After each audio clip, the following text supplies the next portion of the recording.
Muy buenas tardes a todos y todas las personas que nos están siguiendo. Un gusto para la firma Sánchez Aguilar Esquer que se den el tiempo para este webinar, el último del año 2023, que con gusto nos da que nos estén siguiendo. Para nosotros, como ustedes les ha tocado, han participado a lo largo del año 2023, hemos dado diferentes webinars, diferentes tópicos, temas interesantes, ¿no? Que consideramos muy interesantes y que nos gusta estar compartiendo con nuestros clientes, con el público en general, que son muy importantes en materia fiscal. Y en esta ocasión, un tema muy interesante que siempre es importante tener presente, ¿no? Son las sentencias de la Suprema Corte de Justicia de la Nación, que hemos considerado sentencias sobresalientes en el ejercicio 2022-23, que será impartido en los próximos minutos con el licenciado Anguiano Hernández, y que me voy a permitir presentarlo. Nuevamente, darle las gracias por el tiempo, por la oportunidad que nos dan para poder seguir impartiendo estos webinars, que con mucho gusto lo hacemos para estar o tener presentes siempre los temas importantes de la firma Sánchez Aguilar Esquer y sus clientes. Primero, pues los anuncios de rigor de cada uno de los webinars, en donde les recomendamos tener, si es posible, usar audífonos para tener un mejor audio en sus computadoras. En caso de que se llegara a presentar un problema con el audio, pues les comentamos que puedan apagar su video, permanecer en la sesión sin audio. Esto le permitirá tener una mejor conexión, o por lo menos más estable. Como ustedes saben, solo el expositor podrá compartir la pantalla de la presentación. Su micrófono está siendo silenciado durante toda la sesión, y en caso de una duda o comentario, pues podrán utilizar la plataforma del chat, en el caso del Zoom, y que el moderador podrá estar compartiendo esas preguntas con ustedes, como se vayan presentando, o bien al final de la sesión. Eh, es importante comentarles que la sesión está programada para más o menos 1 hora 15 minutos, 1 hora 20. También comentarles que al inicio compartimos nuestras oficinas, aquí en la oficina que tenemos en la ciudad de Mexicali. Como ustedes saben, también tenemos nuestra oficina en la ciudad de Tijuana, y que están en nuestras diferentes redes sociales, que pueden estar compartiendo, interactuando con nosotros, y que pueden tener información de cada uno de los temas que ustedes decidan, o les interese, que los atendamos. Así que tanto las oficinas de Mexicali como las oficinas de Tijuana estamos a sus órdenes en la firma Sánchez Aguilar Esquer. Primero, pues presentarle también, les decía, al licenciado Jesús Adrián Anguiano Hernández. Es integrante de la firma Sánchez Aguilar Esquer desde el 2005. Es licenciado en Derecho, egresado de la Universidad Autónoma de Baja California, Campus Mexicali. Fue integrante del Poder Judicial de la Federación del primer Tribunal Colegiado de 15º Circuito en Mexicali, Baja California, de 2000 a 2005. Tiene una especialidad en Derecho de Amparo en el tema formación y preparación de secretarios del Poder Judicial de la Federación, que fue impartido por el Instituto de la Judicatura Federal. Y es abogado integrante aquí de la firma Sánchez Aguilar Esquer desde el 2005. Y pues los pongo aquí a que inicie el curso de webinar, no sin antes compartir dos temas adicionales. Uno, pues es el último webinar del año 2023.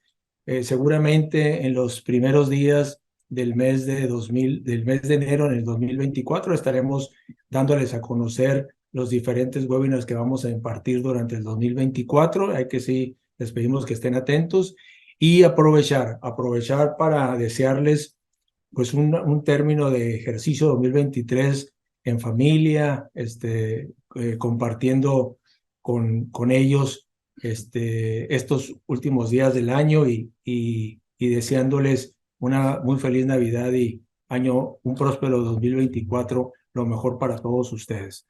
Así que, de nuevo, los dejo en buenas manos con el licenciado Jesús Anguiano Hernández para impartir el curso de diferentes sentencias interesantes, sobresalientes en el año 2022-23.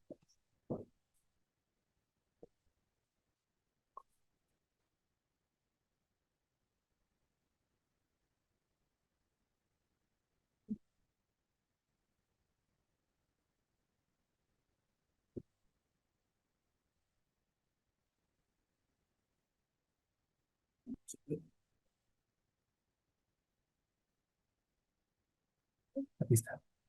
Espera, ¿eh?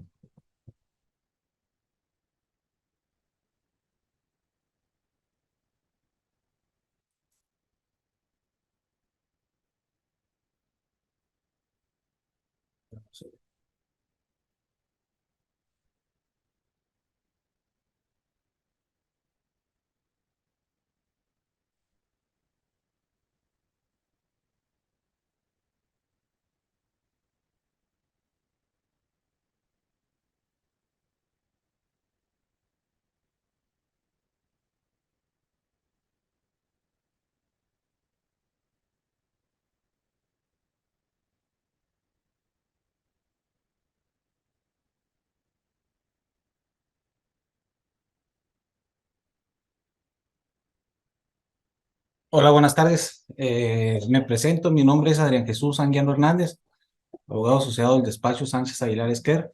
En esta plática que me tocó compartir con ustedes, les vamos a mencionar, a compartir temas relevantes sobre criterios, resoluciones de tanto de la Corte como de los tribunales federales, ¿no? En el índice que estamos manejando vamos a hablar del tema de deducciones de inversiones, doble sobretasa del impuesto de nómina, costo de ventas y su actualización, de devoluciones de saldos a favor y diversos criterios tanto de procedimiento como de fiscalización por parte de los tribunales.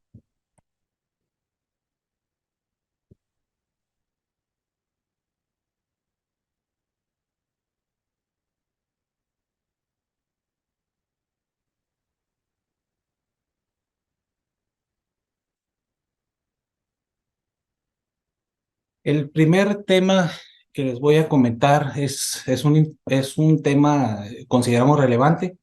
Lo denominamos doble sobretasa al impuesto. Este criterio para nosotros es novedoso. Creemos que es una prueba que está haciendo en este lado por parte del gobierno de Baja California que puede ser replicado si tiene éxito pues para los siguientes o para los otros estados, ¿no? Eso es lo que estamos pensando que puede pasar, ¿no? ¿En qué consiste este doble sobretasa? Como lo mencioné, es una tasa, una doble sobretasa que está creando el gobierno del estado a través de la ley de ingresos, donde entró en vigor a partir del noviembre del 22, nada más tuvo vigencia en noviembre y diciembre del 22, pero que replicó para el 2023 en la ley de ingresos. Es una sobretasa, una carga, un impuesto adicional al impuesto principal, que es el impuesto sobre remuneraciones al trabajo personal, y que tiene como efecto crear una segunda tasa al existir ya una previa, o sea, ya existía una sobretasa del impuesto y la cual no fue suficiente para el gobierno y está creando esta segunda sobretasa del impuesto. Vemos que se trata de una medida meramente recaudatoria por el gobierno del estado, tan es así que así lo mencionan en su iniciativa de ley, de la ley de ingresos, y básicamente la justificación pues es un tema extrafiscal. La autoridad justifica esta doble sobretasa para llevar a cabo o obtener recursos para para el fortalecimiento de la infraestructura y seguridad pública del Estado. Como antecedente de esta segunda sobretasa, tengo que comentarles, ya existía hace algunos años, sobre este mismo impuesto de nómina, una primera sobretasa.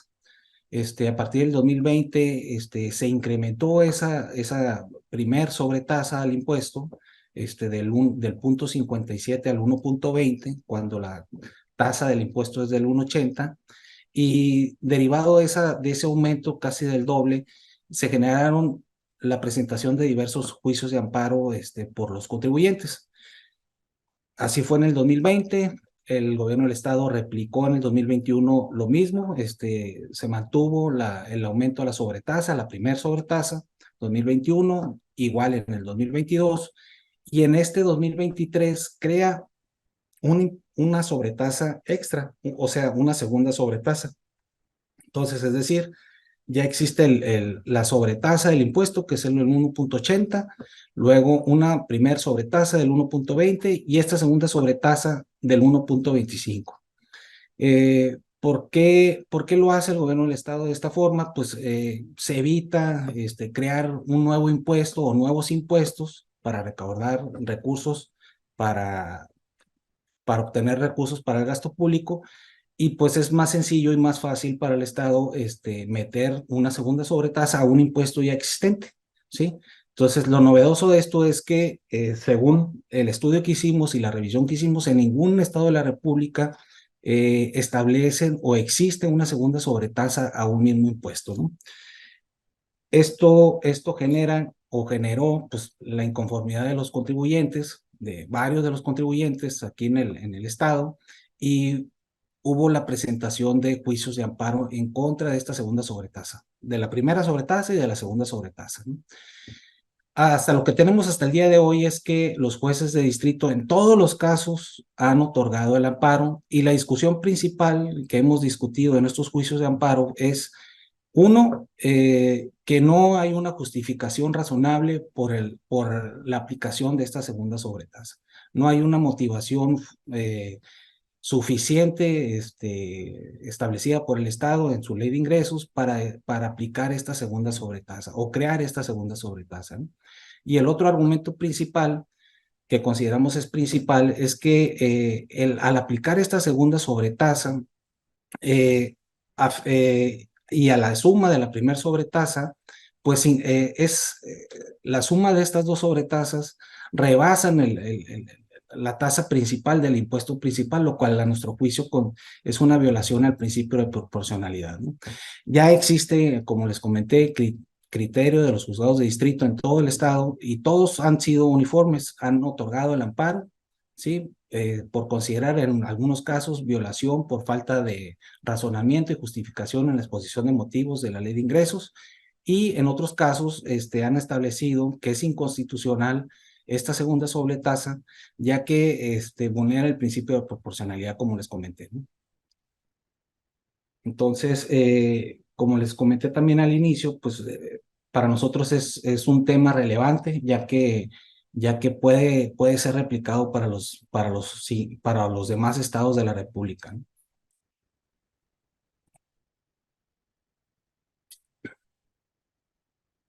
El siguiente tema que les quise compartir y comentar es el relativo al costo de ventas y su actualización. Este es un criterio no tan nuevo, ¿sí? Emitido por la Corte. Sin embargo, consideramos que es importante, ya que puede ser de gran beneficio para los contribuyentes, ¿no? El artículo 39 de la Ley de Impuesto sobre la Renta establece, se los voy a leer, ¿no? El costo de las mercancías que se enajenen, así como el de las que integren el inventario final del ejercicio, se determinará conforme al sistema del costeo absorbente sobre la base de costos históricos o predeterminados. En todo caso, el costo se deducirá en el ejercicio en el que se acumulen los ingresos que se deriven de la enajenación de los bienes de que se trate. Es decir, lo que establece este artículo es el mecanismo para hacer la deducción del costo de ventas y de los inventarios, ¿no?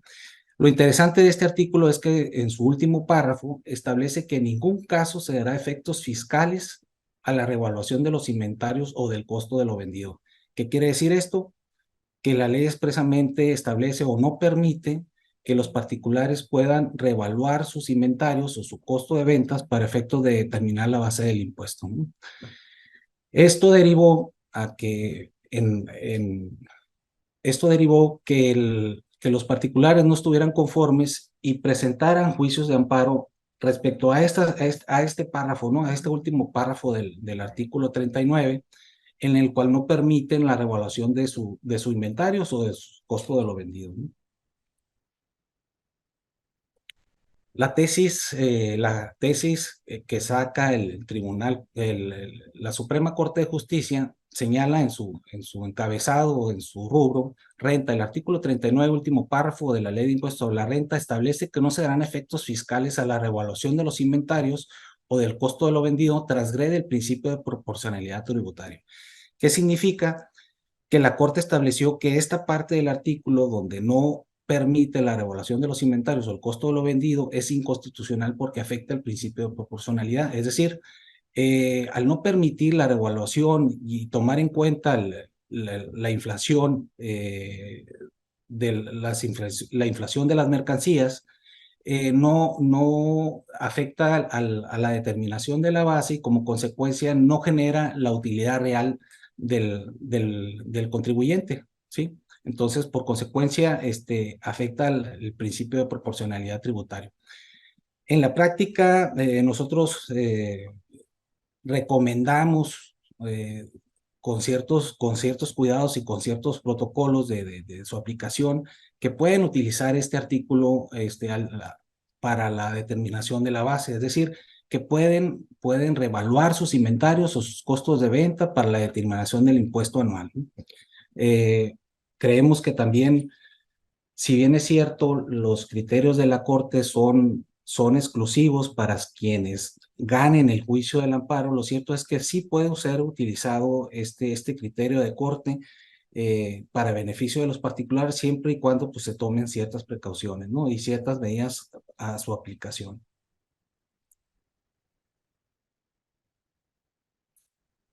El siguiente tema es un tema que encabezamos como derechos de conexión al sistema de agua y drenaje. ¿En qué consiste este tema? También nos hemos dado cuenta que en diversos estados de la República, la Autoridad del Agua, la Comisión del Agua del Estado, ha implementado medidas para hacerse llegar de recursos adicionales, ¿no? Otorgados por el Estado, con cobros sobre diferencias o supuestas diferencias de derechos de conexión de agua y drenaje, ¿sí? En la práctica, pues lo que sucede es de que la autoridad llega, toca la puerta del contribuyente y le dice, bueno, vemos que tu consumo de agua es mayor al que nosotros te conectamos, el agua y drenaje, por lo tanto, nos debes una diferencia, ¿sí? Y aquí está tu diferencia para que la pagues y si no, pues te vamos a cortar el servicio, ¿no? Esa es una práctica que ha utilizado algunos estados. Consideramos que es totalmente ilegal desde el punto de vista legal como del punto de vista constitucional. ¿Y por qué? El procedimiento que sigue normalmente las autoridades del agua es un procedimiento irregular, o sea, no cumple con las disposiciones para establecer esos cobros excesivos o esos cobros extraordinarios que pretende cobrar de derechos de conexión y de agua, ¿no? Y también hay un tema de constitucionalidad, ya que la forma de determinar o la forma en el que está determinado los cobros y la tabulación de los cobros, dependiendo el giro y dependiendo el inmueble, consideramos que también no cumple con el servicio que presta el Estado, como se trata de un derecho, no representa el gasto o el costo que le genera al Estado a establecer o a hacer esas conexiones de agua y drenaje a los particulares, ¿sí? En relación al cobro y por lo tanto mucho menos a los excedentes de cobro que quieren cobrar, que quieren aplicar, ¿no? Para esto, hemos presentado algunos juicios de amparo. En todos los casos, nos han dado la razón, ¿sí? Los juzgados y tribunales han resuelto pues, que violenta estos derechos de cobro al principio de equidad, proporcionalidad, ya que no representan el costo del servicio que representa para el Estado, el costo que genera o que pretende cobrar la autoridad, ¿no? Asimismo, también, pues, como les comenté, el procedimiento establecido por la autoridad es irregular, ¿no? Entonces, la recomendación que les damos es que pueden ser impugnables estos cobros extraordinarios por parte de la Comisión del Agua, y el efecto que tienen estas sentencias, que aquí les pongo un extracto de una de las sentencias que ganamos de este tipo de juicios, es que la autoridad debe hacer la devolución de los importes pagados, incluso con actualización. Entonces, lo que sucede para la autoridad es que ha sido, pues, la verdad es que una medida exitosa, ya que, pues, del 100% de los cobros que realizan, pues solamente un 15-10% de esos 100% son los que promueven juicios o defensas o se defienden en contra de estos cobros, ¿no?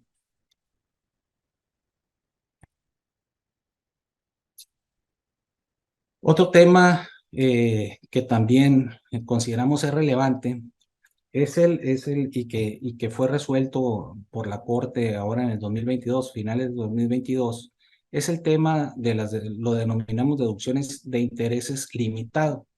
Eh, en el 2020 se da una reforma al artículo 28 en su fracción 32 de la Ley de Impuestos sobre la Renta, en el que con esa reforma limita el derecho del particular para hacer deducciones del 100% de los intereses erogados o pagados sobre sus deudas, ¿no? Este artículo dice, para los efectos del título segundo serán deducibles, fracción 32, los intereses netos del ejercicio que excedan del monto que resulte de multiplicar la utilidad fiscal ajustada por el 30%. Esta fracción señala, y lo interesante de esto es que solo será aplicable a los contribuyentes,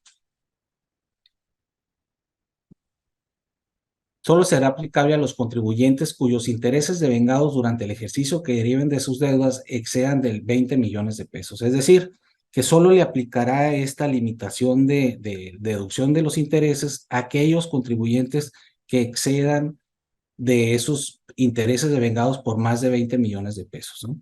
Entonces, en el 2020, a raíz de esta reforma, la justificación del legislador fue que se trataba esta reforma de evitar que las autoridades o que los contribuyentes utilizaran el endeudamiento, el endeudamiento como una medida para deducir para reducir sus utilidades, ¿sí? O sea, una medida utilizada a propósito. Entonces, como siempre pasa en estas reformas, pues por unos pagan todos, ¿no? Entonces, según el legislador, al aplicar esta reforma y establecer que evitar esas malas prácticas que realizaban o que realizan algunos contribuyentes, bueno, pues para quienes realmente sí pagan o tienen deudas grandes,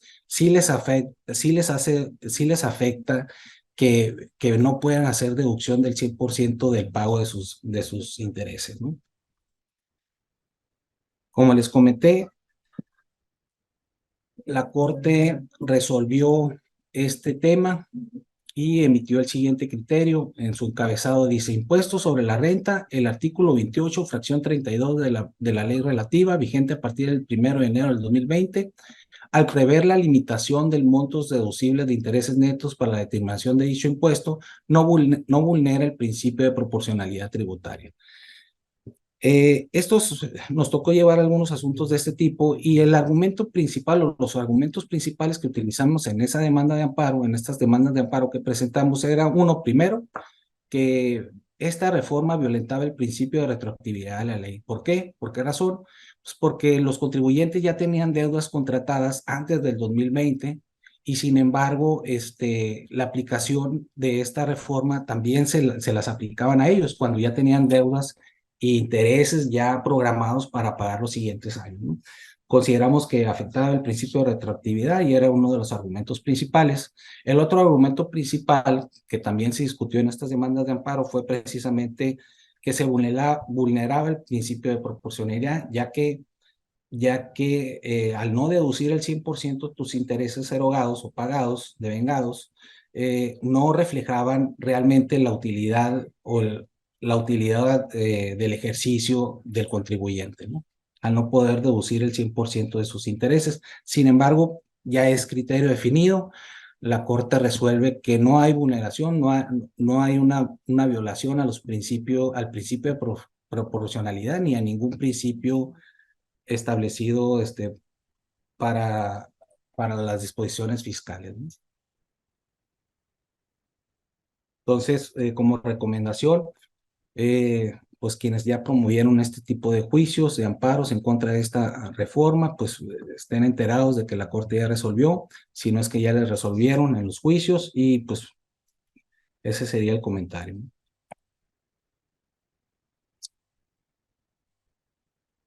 El siguiente tema que también creemos que es importante es el relativo al impuesto al valor agregado, compensación de saldos a favor entre contribuyentes.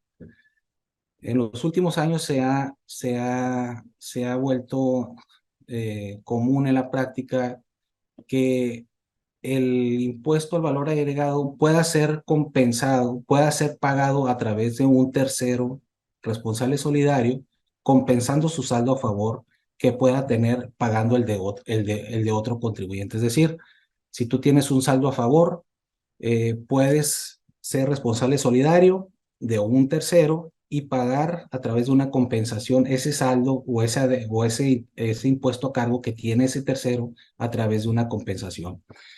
Este, este criterio eh, vino a resolver una contradicción de tesis, ¿sí?, que existió. Es decir, había dos criterios encontrados donde algunos tribunales resolvieron que sí era procedente ese pago a través de un tercero, y había otros criterios donde el tribunal ya había resuelto que no era procedente la aplicación de esa compensación o forma de pago a través de un tercero, ¿no?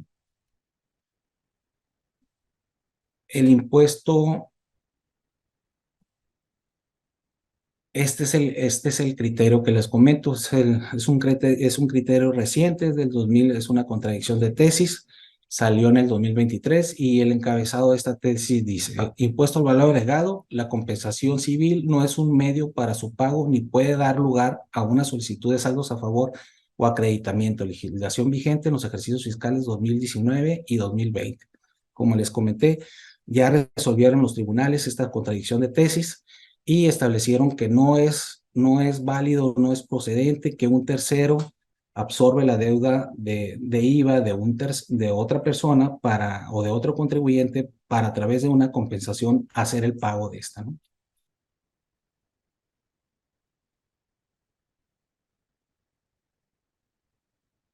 El otro tema que sigue, que les quiero comentar, es el relacionado con devoluciones de saldos a favor, comprobantes fiscales por Internet en idioma inglés.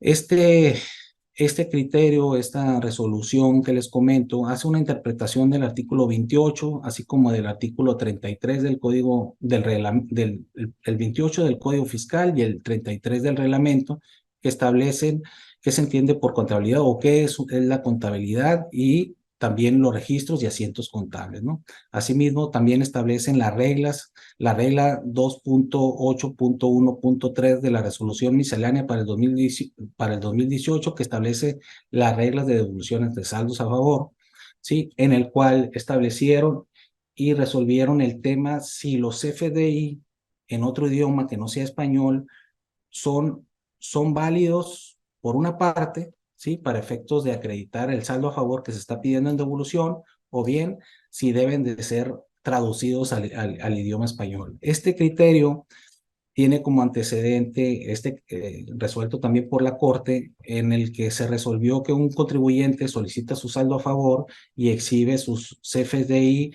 En algunos de los casos de ellos venían en idioma inglés, en el cual el tribunal resolvió que no eran procedentes. La autoridad primero resolvió que no eran procedentes la devolución de esos importes relacionados con esos CFDI en idioma inglés.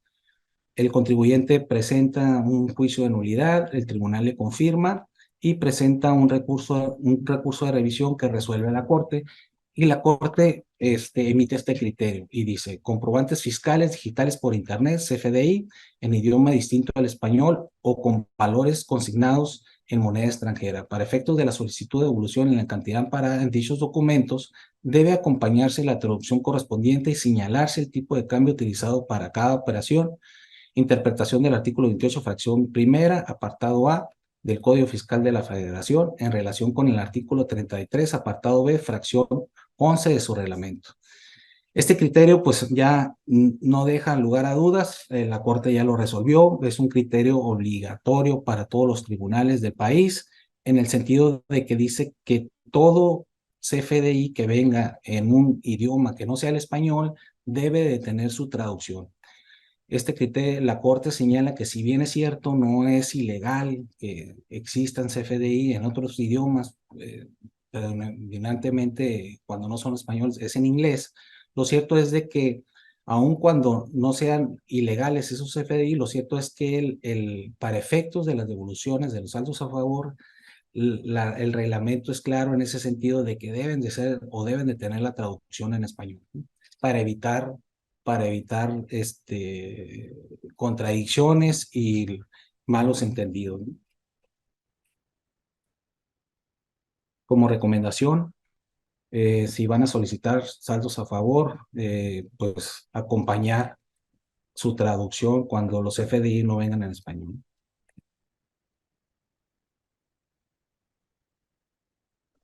El siguiente tema que les quiero comentar es dice legalidad, notificaciones por buzón tributario. Como todos saben, a partir del 2020, el artículo 17, inciso K del Código Fiscal de la Federación, pues establece la obligación de los contribuyentes de registrarse y tener activo un buzón tributario, ¿no? Ya sabemos que se trata pues de una herramienta, un medio de comunicación que facilita a la autoridad la comunicación con el contribuyente. En la actualidad, el buzón tributario ha sido de gran ayuda para la autoridad para tanto notificar requerimientos como invitaciones para actualizar y el pago de diferencias, supuestas diferencias de pago de impuestos, así como iniciar auditorías tanto electrónicas, visitas domiciliarias o de gabinetes, entre otros. Hoy en día, pues es una herramienta utilizada a diario por la autoridad y que ha sido de gran provecho su uso, ya que pues evita o agiliza para la autoridad pues el llegar o el comunicar hacia los contribuyentes todo tipo de actos, ¿no? Tanto de invitaciones como de comunicados, así como de llevar a cabo visitas o revisiones fiscales, ¿no? Este criterio, y a raíz de eso, pues la verdad es que para los que llevamos defensa fiscal, pues se ha vuelto complicado anular o poder anular actuaciones de las autoridades cuando son notificadas por uso tributario, ¿sí? En la práctica es común que se utilicen argumentos relacionados para invalidar actuaciones de la autoridad a través de sus notificaciones, y pues la utilización del buzón tributario ha vuelto un tema complicado en ese sentido, ¿no? Entonces, este criterio, y a raíz de eso, pues ha habido varias interpretaciones, varios criterios por impugnaciones ante los tribunales de los particulares contribuyentes cuando utilizan los medios de defensa, y en los que constantemente se ha estado interpretando el tema del uso del buzón tributario, ¿no? Lo que viene a decir, lo que vienen a resolver en este criterio, señala en su encabezado, dice: notificaciones por buzón tributario, su validez depende de que el contribuyente esté inscrito en el Registro Federal de Contribuyentes. Es decir, lo que resolvió este tribunal fue que es ilegal que la autoridad trate de notificar a un contribuyente cuando este contribuyente no tiene obligación de estar inscrito en el RFC. O bien, si está inscrito en el RFC y canceló su registro o suspendió su registro, también es ilegal que le lleguen notificaciones por buzón tributario, ¿no? Es un criterio, creemos, relevante y que sucede a diario, ¿no? O sea, se notifican casi ya todas las actuaciones a través del buzón tributario por parte de la autoridad hacia los contribuyentes.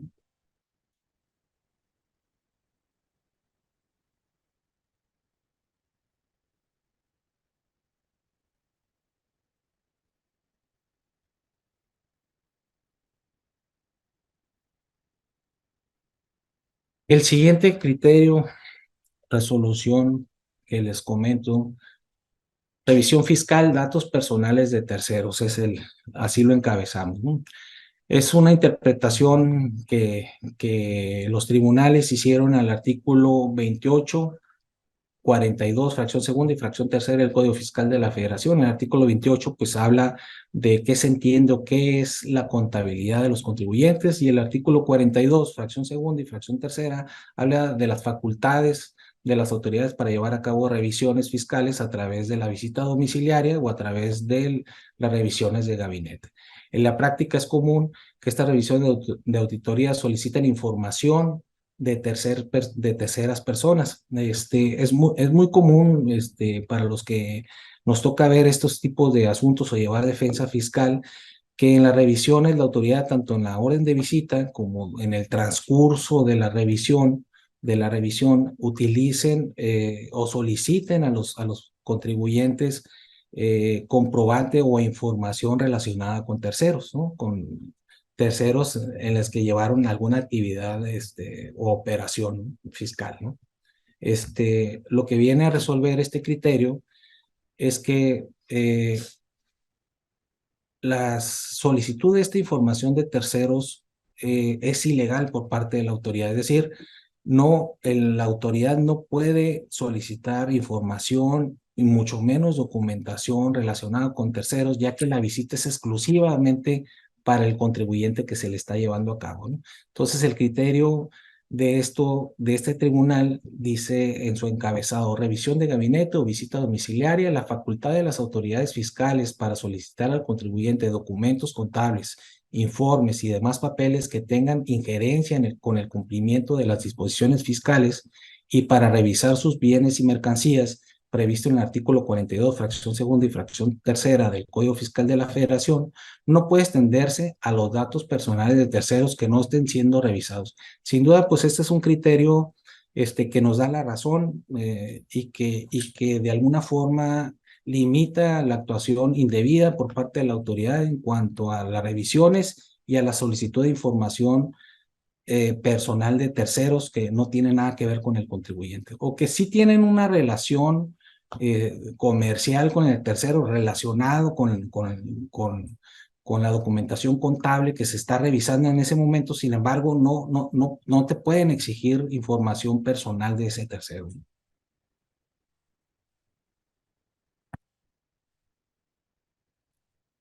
El siguiente criterio y tema que queremos comentarles es relacionado con las visitas domiciliarias. Dice, visita domiciliaria, reponer oficiosamente el procedimiento debe justificarse por parte de la autoridad.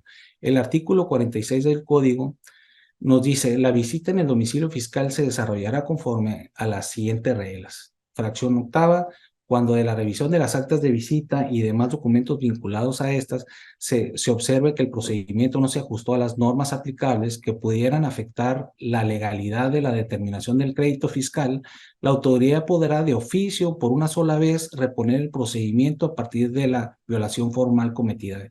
¿Qué significa esto? ¿Qué quiere decir?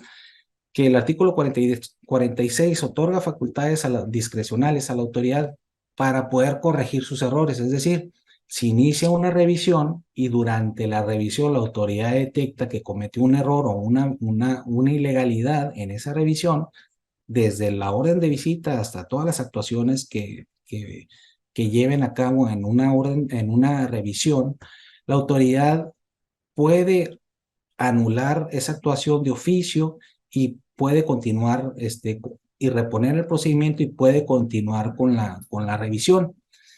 Esto nos ha tocado también en la práctica que sí, sí sucede, no tanto, pero sí sucede, e incluso en las órdenes de visitas te presentan una visita o una visita domiciliaria, o te presentan una solicitud de información y documentación, y se lleva el procedimiento. En los meses siguientes, después te llegan con una nueva visita sobre los mismos ejercicios, sobre los mismos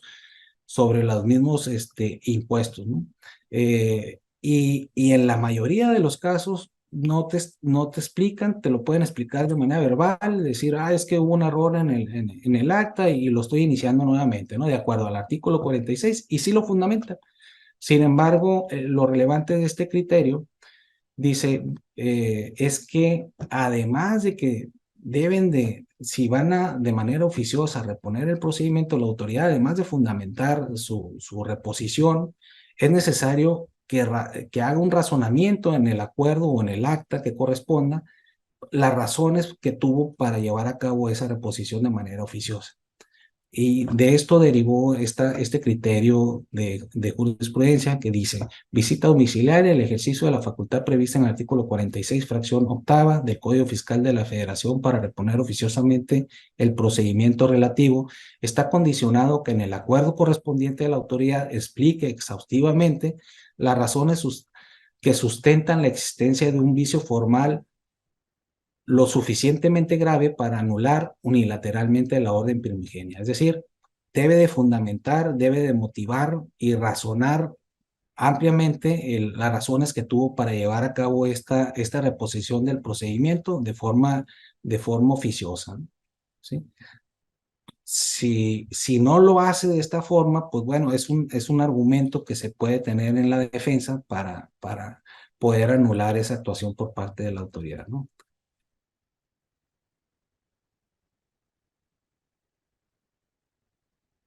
El siguiente tema dice: materialidad, el estándar probatorio debe ser razonable.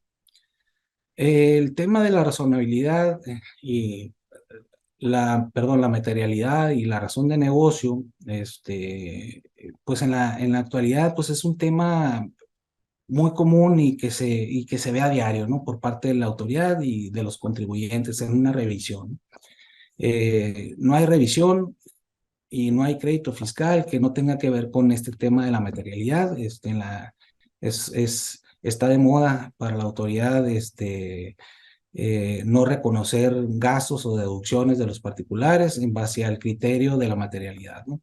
Y, el, y, el, y, y la, y creo yo que el tema principal de la materialidad es que, la problemática de la materialidad es que no hay una definición en el Código Fiscal de la Federación de este concepto.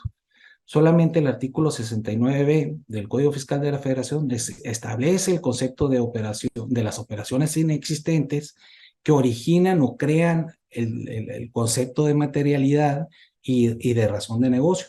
Sin embargo, el Código Fiscal de la Federación ni ninguna legislación fiscal en México establecen cuál es la definición de materialidad.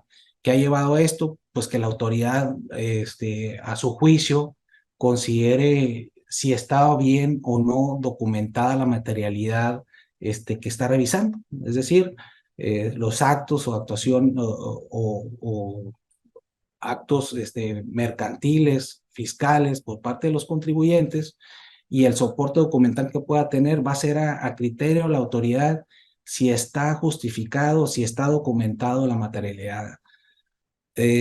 Tú puedes justificar esta materialidad con tu CFDI, con tu comprobante de pago, con tu contrato de prestación de servicios, si fuera el caso, eh, y puede decirte a la autoridad: no, no me acreditas la materialidad, ¿no? A ese grado se ha llegado, y por esa razón ha existido desde hace algunos años, pues varios criterios que los tribunales han tenido que definir y que limitar y que considerar qué se tiene o cómo puede acreditarse esa materialidad del acto, ¿no? ¿Sí? En materia fiscal. Este criterio,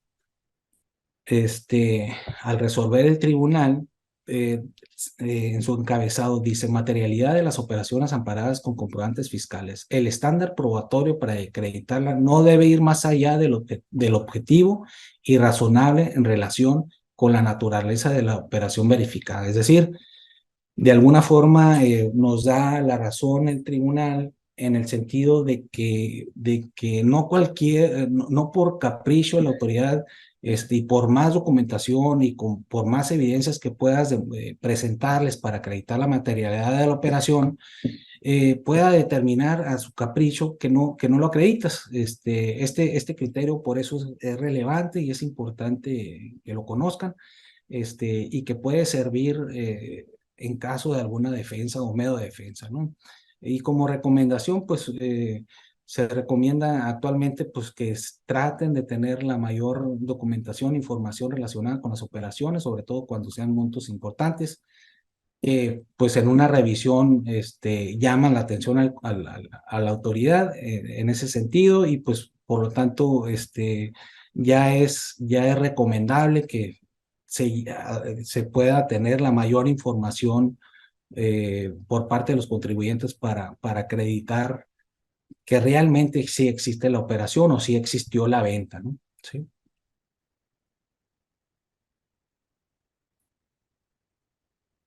El siguiente criterio eh, El siguiente criterio que les voy a comentar es relacionado con la suspensión en el amparo contra actos que involucran créditos fiscales.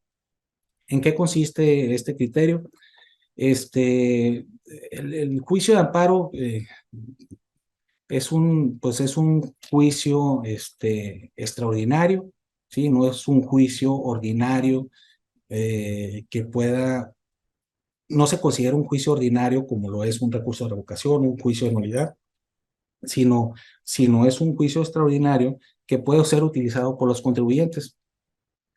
La verdad es que de los últimos años a la fecha ya no se utiliza tanto este medio de defensa o este juicio de amparo, por los últimos criterios que han existido en los tribunales federales en relación a impugnaciones que puedan presentarse relacionadas con cobros o que tengan injerencias de tema fiscal, ¿no? Y por esta razón ahorita se los comento, ¿no? Entonces, lo que trata este tema o este tesis, criterio que les voy a comentar es relativo con la suspensión en el amparo. El artículo 35 y 36 de la ley, 135 y 136 de la ley de amparo establece los requisitos de la procedencia del juicio, de la suspensión en el amparo. Como requisito fundamental en el amparo para que te otorgue una suspensión un juez de distrito, lo primero que ven es que al otorgarte la suspensión no se afecte el orden público y no se altere el interés de la sociedad. Así bien establecido en la propia ley de amparo, ¿no? Entonces, cuando hay un adeudo fiscal o un requerimiento de cobro por parte de la autoridad fiscal, o que te lleguen y te notifiquen una inminente suspensión de tus sellos digitales para poder emitir los FDI, y al acudir al juicio de amparo, lo que trata este criterio es de que el juez, al valorar tu demanda, debe otorgarte la suspensión sin exigir una garantía. Es decir, estos mismos artículos de la ley de amparo establecen como una medida de garantía o de garantizar el crédito, el posible adeudo que pueda tener el contribuyente ante el fisco, exige que se debe garantizar el interés fiscal, como en los juicios de nulidad, en los juicios fiscales. Sin embargo, lo interesante de este criterio es que dice, al efecto, cuando tú presentes tu juicio de amparo y solicites la suspensión, el juez de inicio te debe otorgar la suspensión provisional. La verdad es que es un criterio relevante. Consideramos que de alguna medida se dejó de utilizar los juicios de amparo precisamente por este tema, porque tú cuando presentabas un juicio de amparo, lo primero que hacía el juez de distrito era solicitarte una garantía sin tener los elementos suficientes para determinar cuál es tu garantía, ¿no? ¿Sí? Entonces era muy importante la elaboración de la demanda y la forma en cómo describías los hechos, porque si ponías un monto o cualquier monto, ya la autoridad el juez de distrito se basaba en ese monto para determinarte una garantía desde el inicio del juicio, ¿sí? Bajo el argumento de que si no garantizabas, no se te otorgaba la suspensión.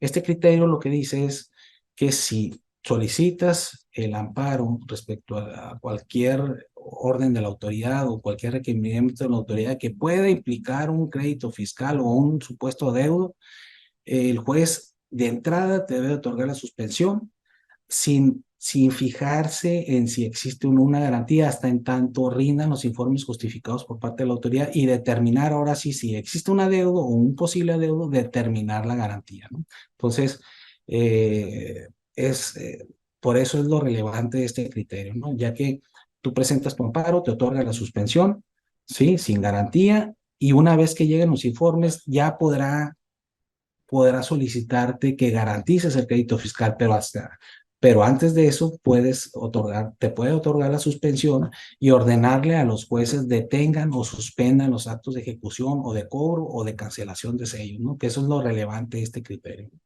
Y es un criterio de la Corte, ¿no? Pues sería por mi parte todo. Espero les haya sido de su interés los criterios, resoluciones que les comenté en esta plática. No sé si tengan algún comentario, pregunta que pudiéramos responderle, ¿no?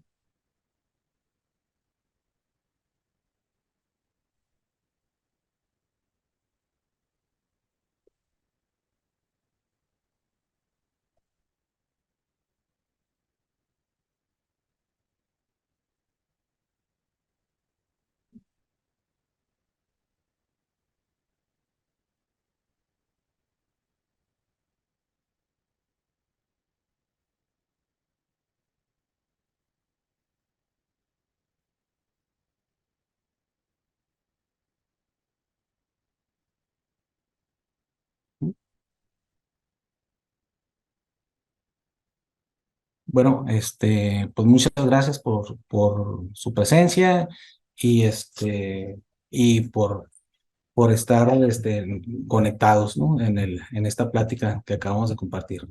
Muchas gracias a todos.